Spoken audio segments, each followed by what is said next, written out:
Hello and welcome to Skynet Today's Last Week in AI podcast, where you can hear us chat about what's going on with AI.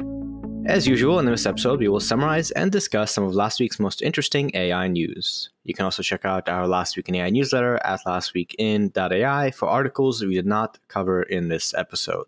I am one of your hosts, Andrei Kurenkov. I finished my PhD focused on AI at Stanford earlier this year, and I now work at a generative AI startup. And this week, Jeremy is not around. He is off talking to politicians, I guess, somewhere. So we have a guest host. Hey, I'm Daniel Bashir. I am a machine learning compiler engineer at Amazon Web Services. I also co-run another publication, a good friend of Last Week in AI, called The Gradient. That's me. Yes, that's right. We've had Daniel on before. He records the Gradient podcast, so he interviews a ton of people in AI. It must be, like 80 people now at least, right? Quite a few, yeah. We just dropped episode 106. If you're interested in, this will be a lot of you, I'm sure, the philosophy of language and propositional attitudes, I have a 2-hour, 10-minute conversation with the professor at UT Austin about this that came out Thursday. Right. Yeah, that is definitely going deep. And I guess that's generally true for the Gradient. It's another project I'm also involved in. It's a digital publication and also newsletter and podcast. And here on Last Week in AI, we cover broadly kind of everything, right? Whereas on the Gradient, you really go deep and pretty technical. So not for everyone, but if you like going deep on, certain topics and really getting to the weeds of stuff, then you might want to check it out. And before we get into discussing the news, I just want to have a quick shout out to a bunch of new reviews on Apple Podcasts. I guess people heard our appreciation last time, and so we got 6 new ones, which is great. Yeah, we really love seeing it. A couple of you mentioned that we recorded while we were sick last time, so it's cool to hear that, that inspires you, or you think, that makes us committed to this, which I guess we are. And thank you everyone for reviews. One of you mentioned longer segments on arts and entertainment with AI, and actually we'll have some news stories on that this week. So that would be, I guess, nice for you to hear. Alrighty, kicking off our first section, tools and apps, with OpenAI's custom GPT Store is now open for business. So this is, I guess, the big news story of the week is OpenAI has their store for custom chatbots. This is after the GPT Builder program, which was announced in November, was kind of launched, and there's now been 3 million bots created by users. So originally the store was supposed to launch actually earlier, but has now launched. So essentially, instead of just chatting with one ChatGPT, you can now chat with all these various GPTs, right? Customized versions of ChatGPTs that users on the platform can create. And this is now available to users of ChatGPT Plus, enterprise users, and to this new tier of subscription that we'll cover next after this. Yeah, it generally sounds really exciting. And I think that the idea of getting to work with, chat with GPTs other people are creating seems really exciting. I think that some of us are going to have areas of expertise that others just aren't, or are willing to put in the work to create a sort of GPT. But it's definitely interesting to note that they do have a review system in place for these custom GPTs. They want to make sure they meet brand guidelines and usage policies. There's also a reporting system. And kind of seeing a little bit around the Twitterverse, I've seen at least a few people who have made custom GPTs that ultimately got taken down and seem pretty unhappy about it. So I'm not entirely sure what those, I'll be honest, I haven't looked too deeply into the guidelines just yet. So I'm not entirely sure if they're being applied consistently, but it's interesting to see the response right now. Right. Yeah. And it'll be just to see how this grows, because you can use ChatGPT for a lot of stuff as is, right?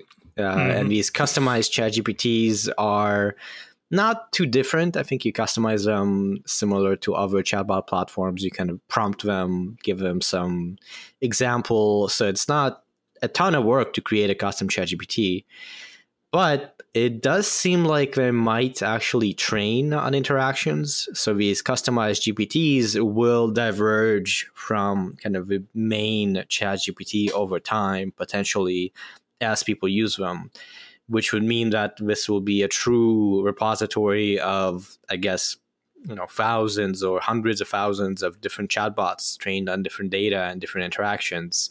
So yeah, seems like probably a big deal, really. Yeah, that's pretty valuable, I think, especially for people who are trying to build businesses on top of these and are maybe not super happy with what GPT 3.5 right now, for example, is offering them, and that maybe it's a little bit too broad, or the kind of trade-offs that are implicit in using it just don't really work for their use case. And I've heard at least a few people complain about this thing before. So I'm curious if the GPT Store is going to really change the game in that regard. That's right. And it seems like at some point there will be also monetization for the creators of these chatbots. So it'll be a whole kind of platform for chatbots, similar to something like Character.AI that allows you to create your own chatbots to just chat with. So this is going in that direction very much. And already when you go to the store page, you can kind of browse for different applications for image generation, for writing, productivity, programming, education, et cetera, et cetera, et cetera. So if you're a fan of ChatGPT, now you might want to go and look if there's a customized version for your needs, I guess, or create one for yourself. And on to the second branch of OpenAI developments this week. The next story is on how OpenAI has released this new way to subscribe to ChatGPT aimed at small teams. And this is the ChatGPT team tier that is kind of in between a single user and enterprise, seemingly. This is a workspace for teams of up to 149 people, and it introduces admin tools for team management and all the usual access to all the tools, and also has a guarantee that this will not be using your data to train, similar to the enterprise tier. And this is priced at $30 per user per month for monthly billing, or $25 per user per month. So a bit more than the standard ChatGPT Pro if you're a single user. But yeah, it's interesting that I guess they're expanding their offerings to now cover small businesses, seemingly. Yeah, I guess I was just kind of noting at the end of our discussion of the last story about what the GPT Store could offer businesses. And then this is even more in the realm of small, medium-sized businesses, maybe very small tech startups right now are pretty interested in the differentiations that could kind of happen with training their own GPTs or achieving the equivalent effect through some other mechanism. And again, that's like really, really hard. And I think that for many of the things that businesses want to do, there just aren't a lot of good solutions out there. And there's still a lot of research problems that need to be solved, it feels like. But it does seem that OpenAI is still targeting this market in a pretty important way. Yeah, and it's also, I think, in a way interesting that this is now similar to Google's G Suite and Microsoft's Copilot thing, where everyone now has a program where you can pay $30 per month per user, or $25 in this case if you pay for a whole year. So everyone is going after the enterprise and now also small businesses in this case. For our first lightning round, we'll start with a story about something called the Rabbit R1. There's an AI startup called Rabbit out there that has launched a standalone AI device that's priced at $199. And it's an AI-powered gadget that can actually use your apps for you. It's about half the size of an iPhone with a 2.8-inch touchscreen, a rotating camera, a scroll wheel for navigation, and a 2.3 gigahertz MediaTek processor, along with 4 gigs of memory and 128 gigabytes of storage. It runs on Rabbit's own operating system called Rabbit OS, which is based on what they call a large action model. This acts as a universal controller for apps. It can control music, it can order cars, buy groceries, send messages, and do more through a single interface. And again, this is a pretty interesting move. I think that there are a lot of people who are really interested in building more agentic products and things based off of large language models right now. So it's very interesting to see Rabbit actually kind of come out there with a device that is looking to serve this sort of need. It's pretty neat looking, I guess. It's if you go to the article, and as always, we'll have the links here. It looks like a little kind of square with a screen and a camera and some scroller thingy. It's actually not too clear. So it's most similar to the AI pin that we've covered before, in that it is sort of an AI first device that is meant to be a sort of hardware smart assistant. A device that can potentially augment or replace your smartphone with AI built in. They just announced it, and I guess a lot of people on the Twitterverse and elsewhere got hyped about it. The initial 10,000 units sold out already. So we'll see. It's just announced. I don't know when it'll even come out, but people seem pretty hyped.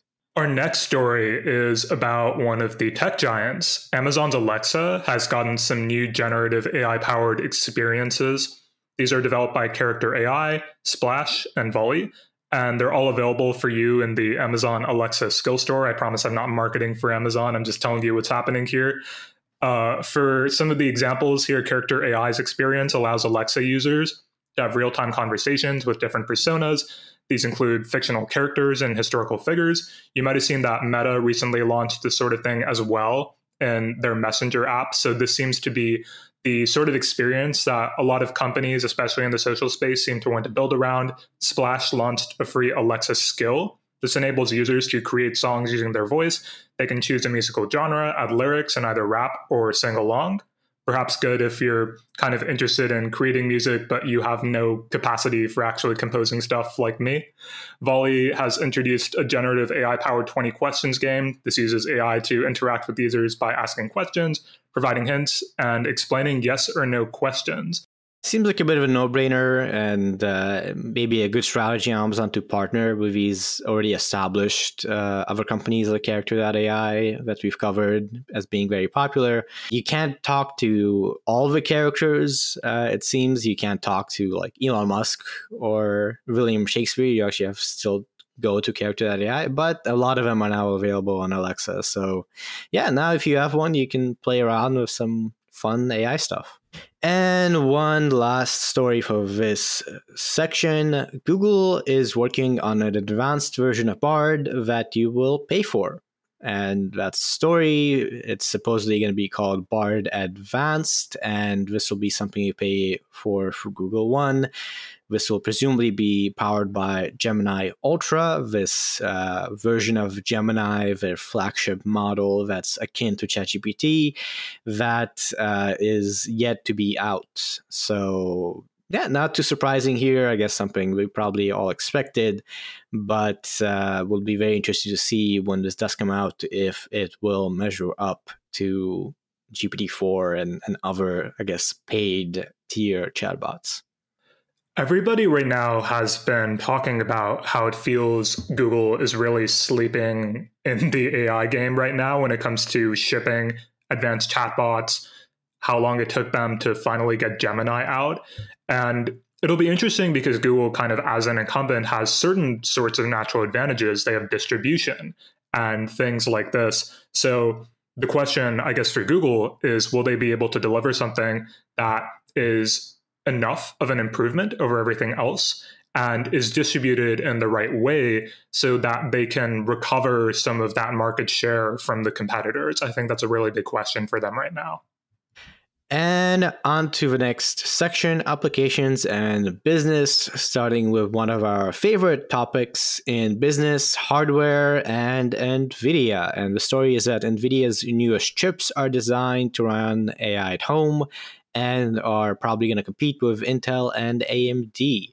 The company Nvidia announced 3 new graphic cards, RTX 4060 Super, RTX 4070, Ti Super, and one more RTX 4080 Super, all priced between $600 and $1,000.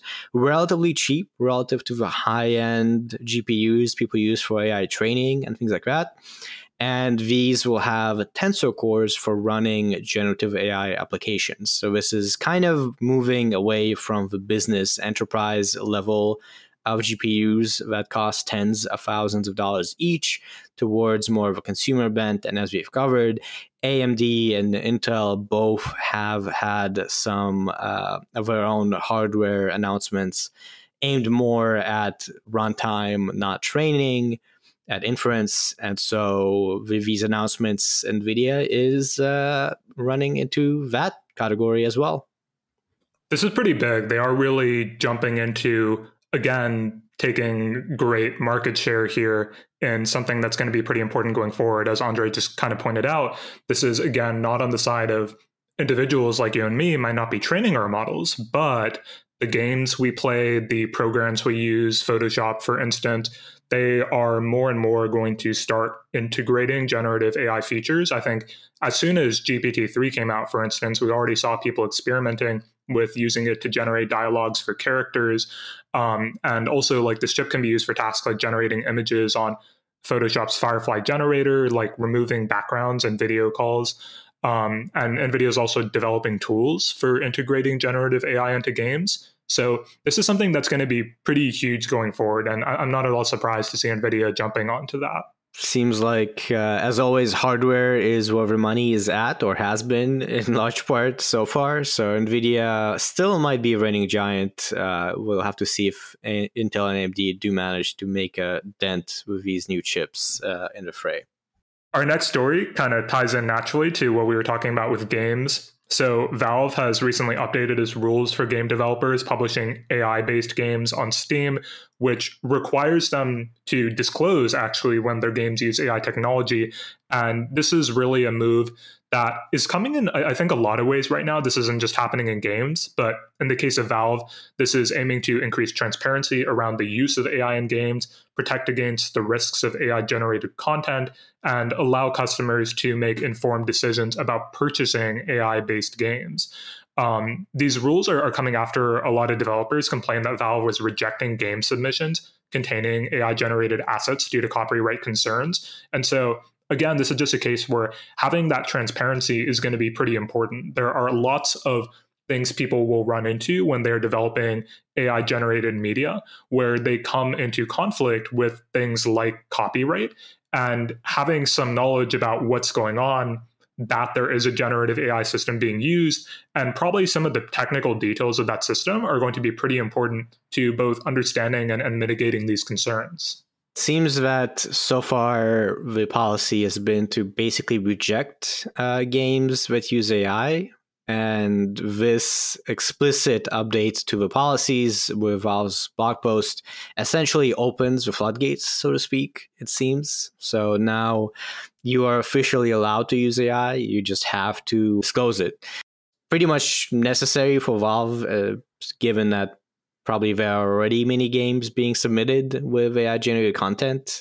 They probably don't even know in many cases, because it's not like you can necessarily tell. So yeah, interesting to see in the gaming space, which is of course huge, and asset generation being a huge kind of application of AI.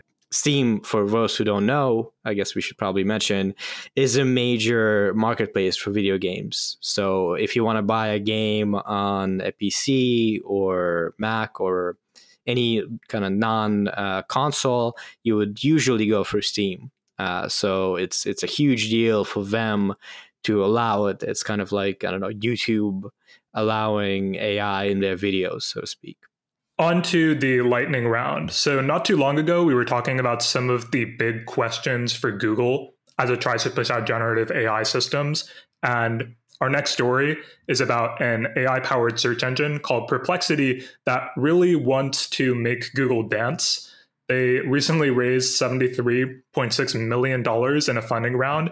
This was led by IVP with participation from NEA, Databricks Ventures, Nvidia, and Jeff Bezos, among others. Those are some pretty big names in the investment landscape, so this is like a pretty serious fundraise. The round is valuing the company at $520 million post-money. That's a lot of money. So Perplexity was founded in August 2022 by a couple of engineers with backgrounds in AI, distributed systems, search engines, databases, basically all the stuff you need to put together to create a search engine like this. And Perplexity offers a chatbot-like interface that allows users to ask questions in natural language and respond with a summary containing source citations, which is, again, a really powerful alternative to something like Google. When ChatGPT came out, people were really excited about the fact that you didn't have to go to Google and then look at like the top 10 links to figure out the information you were looking for. You could just have it delivered to you. And so when you develop a system that is capable of doing a lot of the job of that search for you to deliver you the information and deliver it correctly with links and sources and all of that, you've got something really powerful, and it lowers the amount of work a user has to do to find what they're looking for. So this is what they offer is quite similar to Google's Bard, for instance, where you ask a question of a chatbot and it provides an answer and also links to these articles, as you said.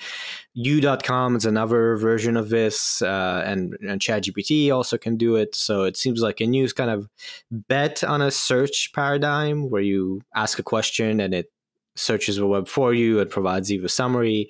And this is a big player in that space. They claim to have 10 million active users, and they're now valued at over 500 million.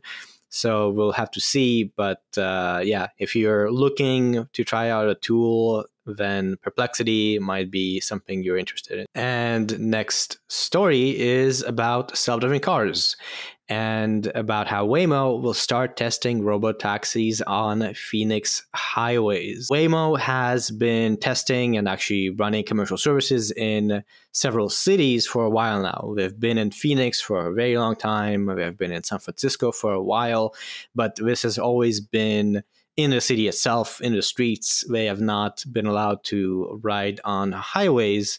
So this will be kind of expanding that to allow the cars to use that. And once they start testing, presumably, and sometime after, it will expand to allow that in the commercial offering as well. It's pretty exciting, and it does seem like, at least in limited cases, they are getting to deliver more and more advanced features. I actually grew up in Phoenix, and I remember the first times I ever saw Waymo on a street was when I was visiting home for the summer or for break during college. I think this was sophomore year or so. And we were driving home from Sky Harbor Airport, and I just saw random Waymos on the street. And I'm pretty sure that was one of the first times I'd ever seen a self-driving car actually going on the road. So it's pretty interesting, exciting, I think, to see how far they've come in that regard. So I'm definitely very curious to see how things look for them going forward. Yeah, I personally use Waymo now in SF whenever I'm there instead of Uber. So I've used it like 20 times now or something. And it's really good. I've never had any issues. So I personally am excited for it to use highways, because then maybe I could actually go from not SF, from Palo Alto, Mountain, whatever, up to there. So this could be a big deal. And the next story is on stock photos. The story is Getty and Nvidia bring generative AI to stock photos. They are launching Generative AI by iStock, the text-to-image platform that they are going to allow you to create stock photos with. This is building on Getty's previous AI image generation tool, but is designed for individual users rather than enterprise solutions. And this was done in collaboration with NVIDIA, trained with their Picasso model, and learned from Getty's library and also iStock stock photo library. So it's expanding, I guess, the range of users that can create these stock photos beyond just big businesses to small and medium-sized businesses. This is definitely one of those pretty obvious markets, I feel. This was kind of going to happen eventually. So many of us, I think you and I have had to use stock photos at times. So I'm not at all surprised to see Getty getting into this. Also, I guess interesting is that contributors whose content was used to train the model can participate in a revenue sharing program, which is a pretty important detail for something like this. Right. This is coming in competition with Shutterstock, which also offers a service like this. And they're going to price $15 for 100 prompts, with each prompt generating 4 images, compared to buying stock photos, where each stock photo usually costs a couple bucks at least to license. This could be something a lot of people would like to use, I guess. Next up, for research and advancements, our first story is something coming out of DeepMind. Getting back into robotics, they're developing multiple research projects to create robots that can make decisions faster and work in real-world scenarios. Again, this is a very, very hard problem in AI, getting robots to do things that are actually useful in a robust way. The first project is a system called AutoRT, which combines large foundational models with a robot control model. This allows robots to gather training data in new environments and multitask. The goal is it can simultaneously direct multiple robots to carry out diverse tasks in a range of settings. It's been tested in real-world evaluations over several months, and DeepMind has integrated a robot constitution into AutoRT to ensure that the robots follow specific safety rules, including, you guessed it, Isaac Asimov's 3 laws of robotics. This is pretty fun. There's also another system they developed called the Self-Adaptive Robust Attention for Robotics Transformers to improve the efficiency of robotic transformer models. And you might have heard of the robotics transformer projects that DeepMind has come out with recently. I think that the development of foundation models really offered some very interesting research directions for grounding the outputs of these models. So, for example, putting a language model together with something like a robot arm and grounding the language model suggestions for achieving a task, like I want you to move this block from this part of the room to another part of the room, based off of what the robot arm can actually do. So lots of hard problems like this to explore, and it seems like DeepMind is getting down that route again. They have been working on this, forever, kind of. They've done robotics research, but this is covering a blog post in which they sort of bundled a few different things, as you mentioned. So there's AutoRT, the research paper there, the full title is AutoRT, Embodied Foundation Models for Large-Scale Orchestration of Robotic Agents. And then there's SARA, Self-Adaptive Robust Attention as well. It's interesting, kind of, I guess they're starting to highlight the growing amount of work they have in this direction and the, I guess, growing capabilities of the models for robotics specifically, right? So these are foundation models, as per that AutoRT title. They say embodied foundation models that are trained to really control robots. And the numbers here are pretty impressive. So they say that they had AutoRT proposing instructions to over 20 robots across multiple buildings and collecting 77,000 real robot episodes via both teleoperation and autonomous robot policies. And that allows them to collect a lot of data and therefore train these models to, continually, I guess, expand the amount of data and control more and more robots all over the place. So it seems like a pretty exciting time for robotics in terms of getting these models that allow you to do low-level control, moving a robot to pick stuff up and move around your environment. Now we also have these higher-level control things like AutoRT that are orchestrating and making decisions on what different robots should do and kind of doing the high-level decision-making. So once we get these foundation models trained, and DeepMind seems to be very much pushing on that front, potentially you could get to a point of general purpose robotics. And within the next year or two, that is seeming more and more plausible given the pretty rapid advancements in the space. Our next story is about a pretty recent paper that is called MoE-Mamba, and I'll talk about what this actually means for a little bit. So, as you might be aware, transformers, really, really powerful architecture, not the most efficient architecture in the world. When you feed a transformer a bunch of words, it's context. For that transformer to do inference and deliver words to you, to expand on that context and to generate text, it's actually pretty computationally expensive. And that inference time, that inference actually squares with the length of the context you gave the transformer, the computations it has to do. So if you give it 100 words, then you can think of the computation that it takes to be 100 squared. Not the best explanation in the world, but it looks something like this. And that's not the most computationally feasible thing to do, especially when you scale to super long context lengths. So one thing researchers are doing right now is they're trying to figure out how to work on transformers so as to mitigate that issue. But also there is a line of research exploring something called state space models, which offer linear time inference with respect to the context length. Again, that's much less expensive here. And they also have this pretty efficient training process via hardware-aware design. State space models are pretty complicated math-wise. They're inspired by a lot of things like control theory, but basically there have been a number of these state space models introduced, and they are currently, especially with the recent state space model called Mamba, apparently challenging the dominance of transformers. So people are really looking into this research area. And despite the fact that all of the big architectures today are based on transformers, it's kind of another important line of research.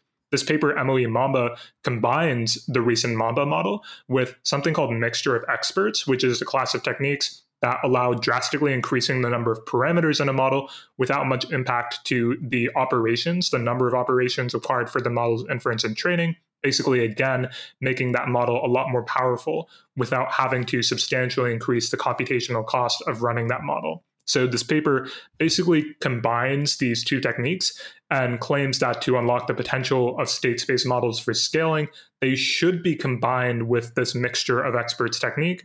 And so they showcase it on the recent Mamba model and find that it outperforms both the original Mamba model and transformers with mixture of experts, achieving the same performance as Mamba in much fewer training steps while preserving inference performance gains of Mamba against the transformer. That's right. Yeah. So if you're a regular listener, you've heard us cover Mamba, you've heard us cover mixture of experts with Mixtral and some other things. So this is basically kind of gluing the two things together. If you look at the paper, it's not anything too, I guess, technically complex conceptually. They just add mixture of experts to Mamba, and the findings are that it seems to make it a lot more efficient. So these two promising techniques are better together. Yeah, that's an exciting finding, given that we cover again that it costs crazy amounts of money to train these models, millions of dollars. And here, Mamba is making it so the model itself is more efficient. Mixture of experts makes it so you can train with half the kind of computation to get the same performance, seemingly. And that means that we could unlock a lot of efficiency. And potentially, that would enable a lot of scaling, which would mean that we can make our models even better.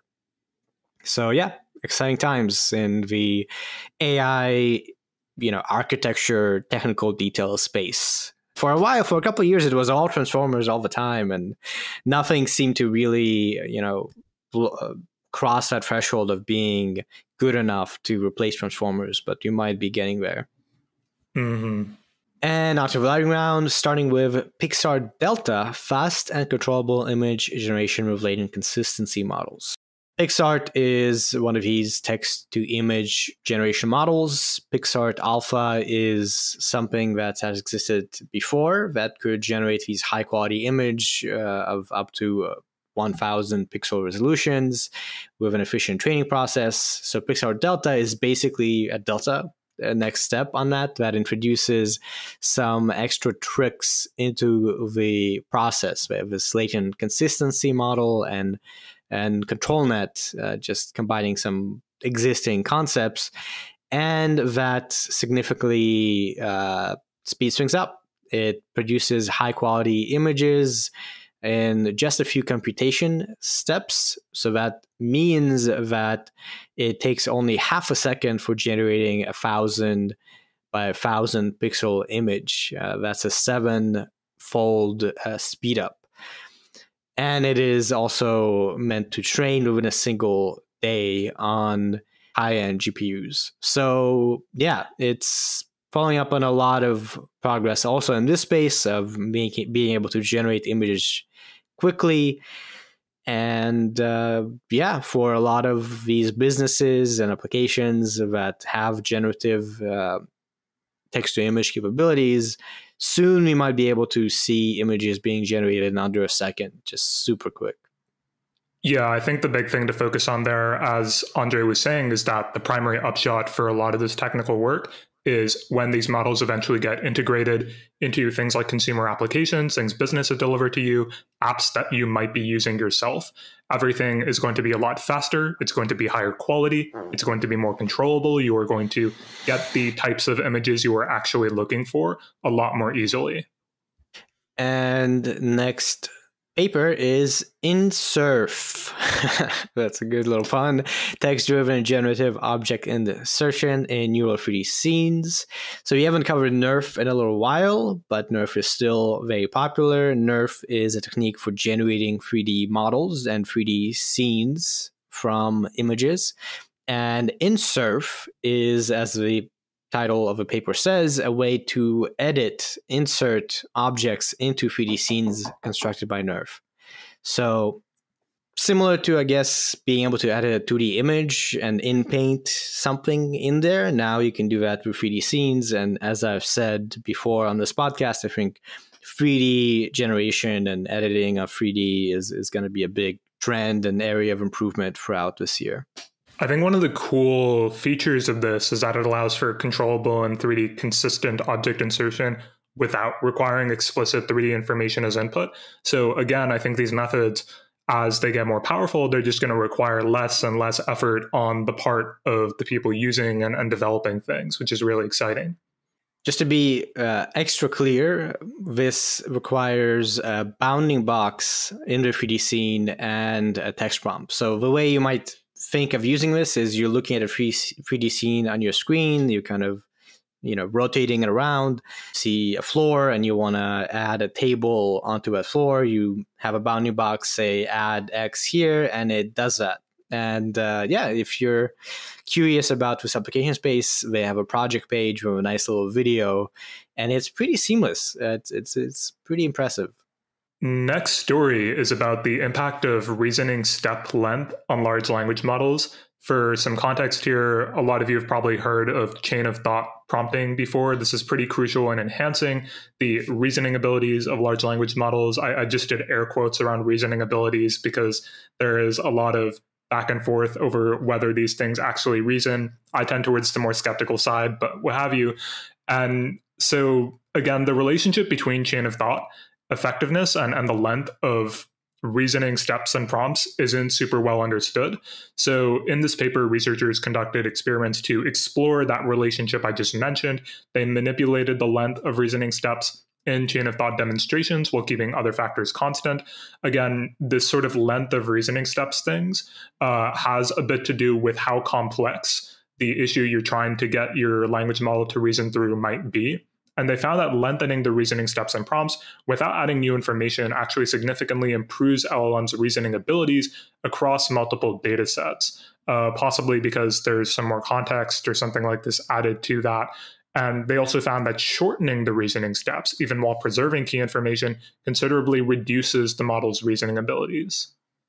So this is in the context of chain of thought prompting, where you tell the model, think through what you should do and then give me the solution. Reasoning steps here is basically how much budget you give it to work with in terms of how much reasoning, how much kind of prelude to its answer in terms of these thought steps it is allowed. And we've covered quite a few papers here on this whole prompt engineering genre of research, where you're like, okay, how do I alter my prompts and get the model to be more accurate? Chain of thought being one of the big ones. So this is pretty useful in terms of understanding how to use chain of thought well. And we've covered quite a few papers that integrate chain of thought in data generation and sort of factuality checking and various things like that. So it's pretty significant to, I guess, understand a little bit better how to use chain of thought properly. And one last paper, which we aren't going to go too far into because we have already covered this topic of Mixtral. But I think it is worth highlighting that the company Mistral has released the full white paper. So originally they released the model Mixtral 8x7B, which we covered back when it came out, this mixture of experts variant on a chatbot that was very good and is very popular with people building on top of this open source release of the model. So they have released a paper now that you can go look through for a whole bunch of results, lots of analysis on training and performance and so on, that provides more details that kind of corroborate what we already know, which is Mixtral is quite good, and using a mixture of experts seems to really improve training and accuracy in pretty impressive ways. Next up is our policy and safety section, and our first story here is this is going to be a fun one. So I am decidedly not a fan of some of the directions that AI companionship is going, and this kind of story is a good reason for that sort of thing. So recently, Meta and OpenAI have managed to spawn a wave of AI sex companions. And you might know already where this is going. There's a website where users can interact with and chat with AI bots called Chub AI. Interesting name there. It offers a variety of scenarios, including a brothel staffed by underage girls, which is raising concerns about AI-powered child pornographic roleplay. The uncensored AI economy includes a lot of sites like Chub AI, and this was initially spurred by OpenAI and later accelerated by Meta's release of its open source Llama tool. Again, technologies, they can be used for good, but they're always dual use. You release something open source that anybody can use, and things like this are just going to happen. And experts are warning, again, that these activities may pose real-world dangers for minors and raise questions about legal and ethical boundaries, as well as tech companies' accountability for uncensored AI. Chub AI is actually, for context here, an uncensored clone of Character AI, which Andre mentioned earlier. It allows, again, users to engage in roleplay scenarios of AI characters. And as we mentioned, some of these involve child pornography. Not a fan. The title, I guess, is highlighting Meta in particular because, as we've covered, they released Llama 1 and Llama 2, which are very powerful chatbots that you can use for nefarious activities. And this is highlighting an example of that. OpenAI, they highlight in the title because you can jailbreak ChatGPT to do things that it's not supposed to. Although I assume in the terms of service, OpenAI can come after you if you are doing that and can kind of stop you. Whereas with these models, they're open source, the models are released, you can basically take them and do whatever you want to some extent with them. So, yeah, not surprising, I suppose, but we do live in a world now where these models are in the wild and have been in the wild for a little while. So having a lot of this uncensored AI, so to speak, a lot of people are kind of putting a lot of effort into having models that you can use to do whatever you want, even, let's say, role play with underage what term should I use here? Underage sex workers, let's go with. Sure. That is just happening. And if you're interested, I guess, in the details, or at least in a real world example of this already happening, Chub is discussed in a decent amount of detail in the story as a prominent example. And apparently it's making a lot of money. It's generated over 1 million in revenue since launching this chat service. So yeah, we'll have to see if Meta does try to kind of fight uses of its open source models that are this problematic. Yeah, and before we jump into our next story, I'll just very quickly highlight that part of why this sort of thing is even able to happen is that users have figured out ways to jailbreak the chatbots to obtain unmoderated responses, which is what's leading to the emergence of these uncensored bots. So that's again kind of highlighting the research area of there is this back and forth where companies like OpenAI, like Anthropic, like Meta are training their models not just to predict the next word, but adding these techniques on top of them in order to ensure that they output things that are reasonable, that meet certain guidelines that they're going to want. And this does mean that users using ChatGPT might have a more frustrating experience, but it also guards against use cases like these. And so there is this back and forth between the training techniques used to make these models have safer, more aligned outputs with principles, but then people on the other hand who are inevitably going to come and figure out ways to get around that. Now, I will mention it's also worth noting that Llama 2 isn't fully open sourced. There are also certain restrictions in the license agreement. So it does say explicitly that your use of Llama must comply with applicable laws and regulations and adhere to the acceptable use policy for Llama material. And there's quite a few details in that use policy. So potentially Meta could go after this organization if they are indeed using Llama 2 as a backbone. But as an organization, you could also just not say anything potentially, right? You could just build a service off of any open source chatbot, and Meta may not be able to go after you necessarily. So there's a lot of kind of dimensions to open source, and should you open source and whatever. We're not getting into it. You're just kind of highlighting something that is now happening because of the proliferation of open source. Next story. This is now on, you've seen a lot of cases, and we discussed one a little bit earlier about the use of copyrighted material in AI models and what that looks like.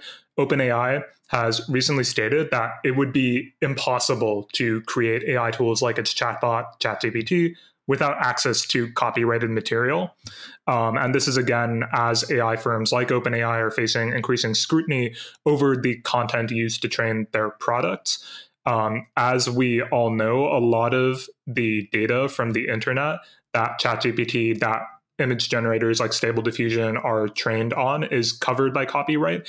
And just recently, the New York Times sued OpenAI and Microsoft, accusing them of unlawful use of its work to create their products. In fact, as this was going on, a lot of users went into ChatGPT and realized that, yes, it was actually quite easy to get ChatGPT to just verbatim spit out quotations, and actually pretty extended quotations of multiple paragraphs of New York Times articles, just by prompting it in the right ways. OpenAI pretty quickly covered this up. I went in a couple hours after seeing some of these posts to try it myself, and pretty obviously OpenAI had sort of patched this up. But it's definitely pretty concerning and interesting that you're just able to get these verbatim repetitions. Right. So this is kind of development on top of that New York Times lawsuit we covered last time. And this ties into the broader story of the general, I guess, argument OpenAI is making that training models on copyright material is a case of fair use. So fair use is basically cases where there's an exemption to the copyright on the data for, there's examples like you can use copyrighted materials for educational purposes. And OpenAI has been making the case that it is a case of fair use to use copyrighted material to train a model. And this is kind of an instance where they submitted this, I guess, argument to the House of Lords. So it'll be very interesting and impactful to see where this goes legally. I guess there'll be a big fight over the question of whether data is fair use when it is used for training a model. New York Times obviously is saying that it isn't, but it's still an open question, and it is kind of a very important question that will probably be addressed in sometime this year. Mm-hmm. And OpenAI is pretty openly supportive of independent analysis of their security measures. They've agreed to work with governments on safety testing their most powerful models before and after deployment. And I think that in a lot of cases, Sam Altman has kind of spoken to regulators and said, yeah, we're open to regulation. And again, in cases like this, motives might be questioned. You might have different opinions, but at least it's kind of interesting to see that they appear to be willing to work with people. As to the details of what that actually looks like, it's hard to say very much right now. And on to the lightning round with another story originating in England. The story is that judges in England and Wales are given cautious approval to use AI in writing legal opinions. So, yeah, the courts and tribals judiciary in England and Wales has given this official permission to use AI in writing these rulings. They still restrict and say that AI should not be used for research or legal analysis due to hallucinations. And we've seen several news stories already of cases where in actual cases, lawyers cited kind of fake precedents or fake information because of chatbots.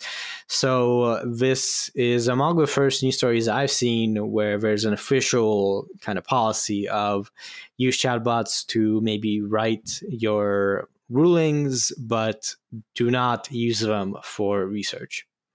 It's noted specifically, judges can use AI as a secondary tool for specific tasks. So this is like writing background material, summarizing known information, quickly locating familiar material, but it shouldn't be used for finding new unverifiable information or for providing analysis or reasoning.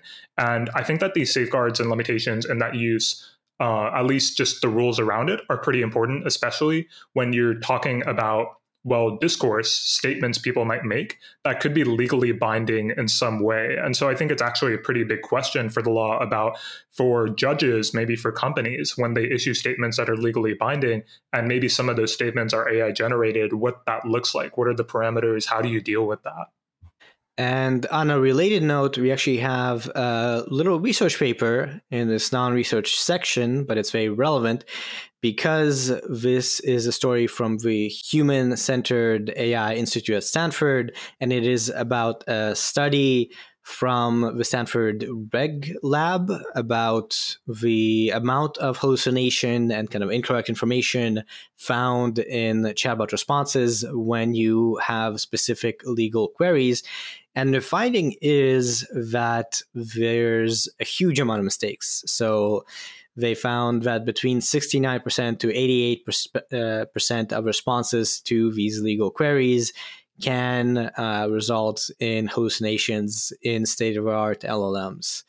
And also, they highlighted that the LLMs often lack self-awareness about the errors and can reinforce incorrect information, which is something that if you use an LLM, you might have found that sometimes if you point out something is wrong, it will just say that it is in fact correct and so on. So very much ties into that previous story in terms of, given that we know that it seems that current LLMs make a lot of mistakes when you ask legal questions and I guess would do analysis and research, it might be a good idea to restrict their use for this case, just as we heard England did.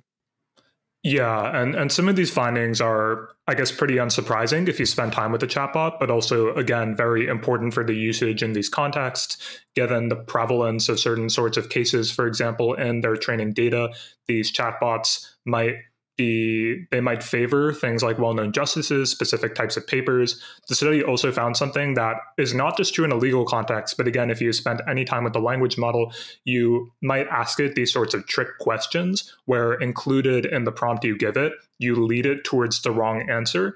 And the model is very likely to take you up on that and just kind of go along with what you said. So the study found that LLMs are susceptible to contrafactual bias, or the tendency to assume that a factual premise in a query is true, even if it's flatly wrong. Like if you ask it, why was peanut butter invented in 2020 or something, I can't promise you that prompt is going to work out. But when you make statements like this, when you query it, when you ask things that implicitly assume or just say something that is totally wrong, the model more often than not just kind of goes along with you.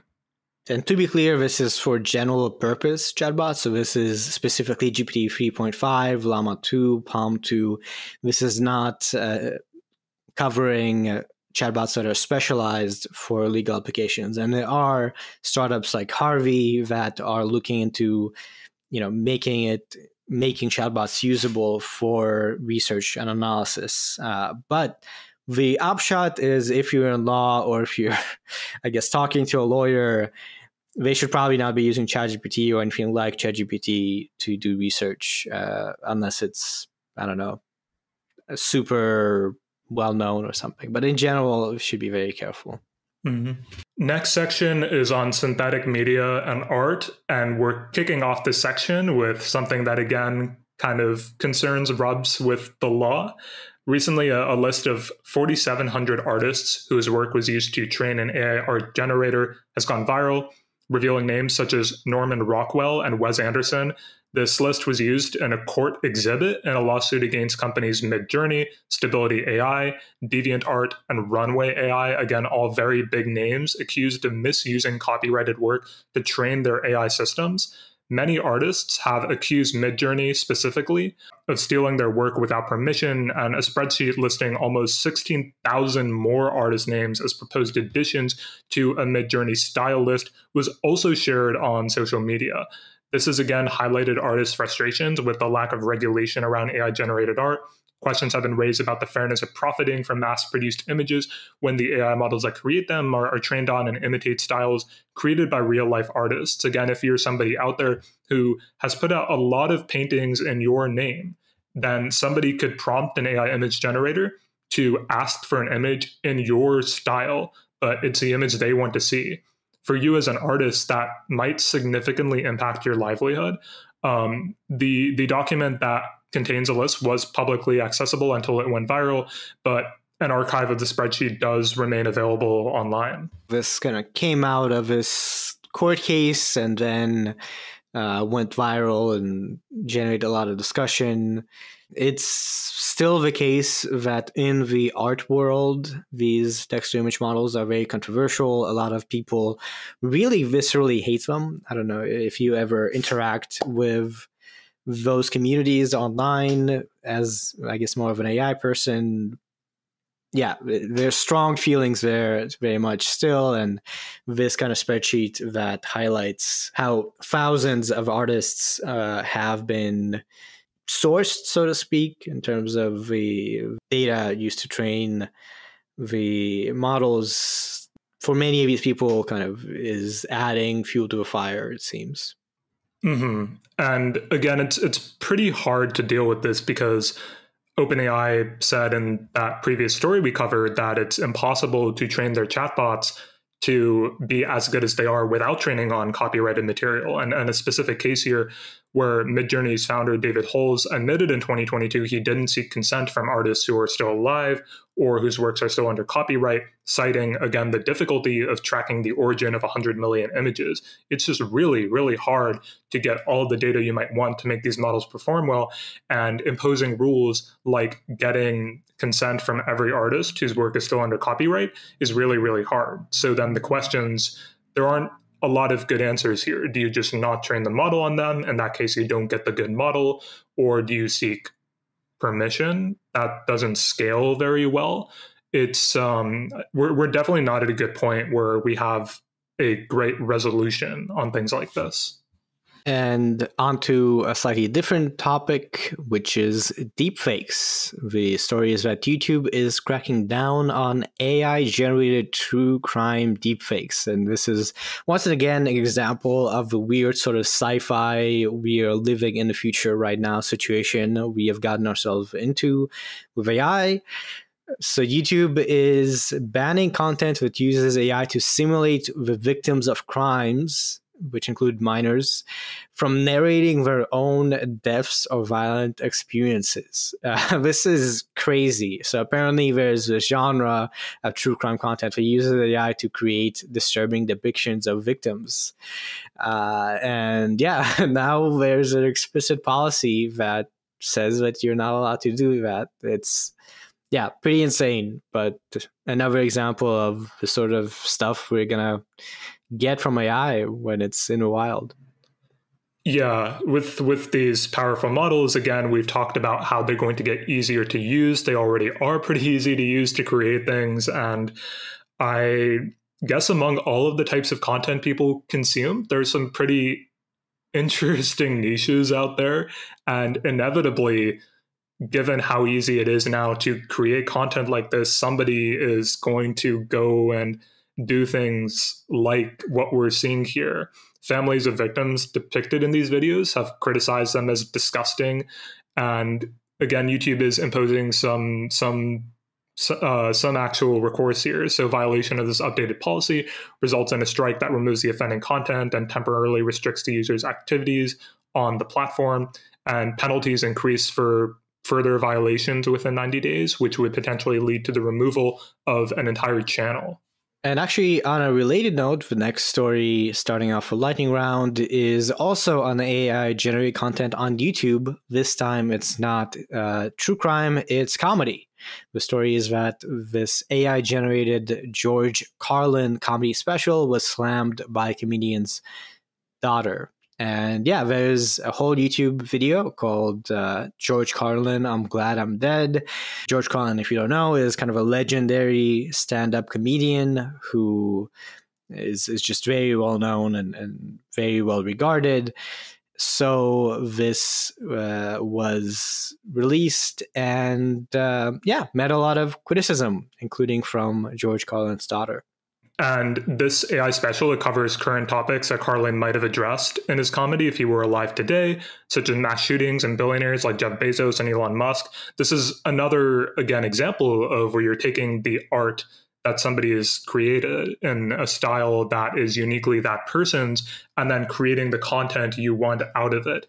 The AI does clarify at the beginning of the special that it is an impersonation of George Carlin, developed by listening to all of his material.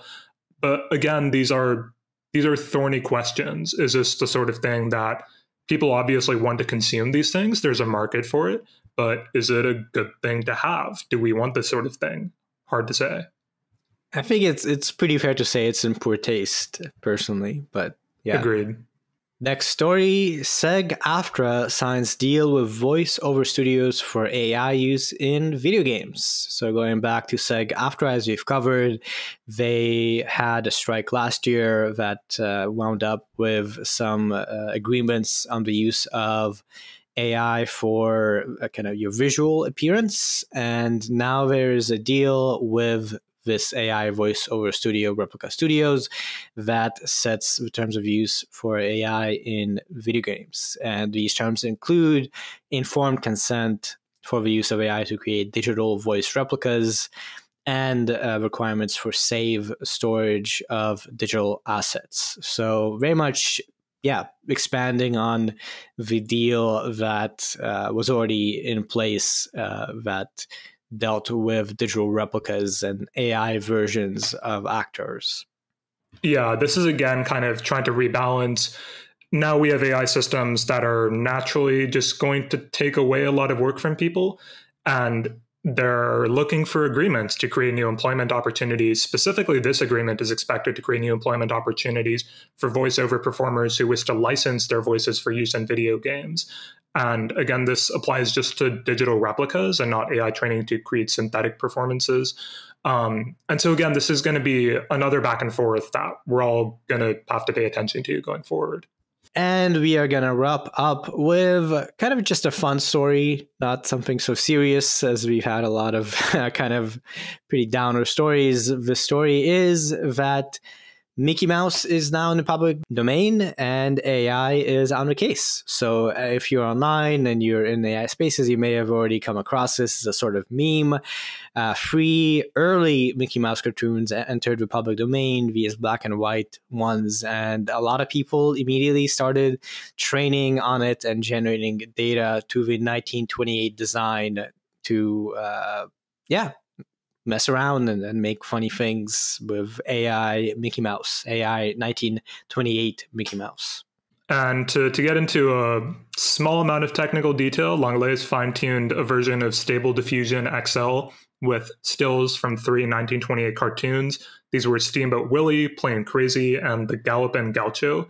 It's been used to create humorous, controversial images of Mickey Mouse, which again demonstrates the potential for parody and satire now that Mickey Mouse is in public domain.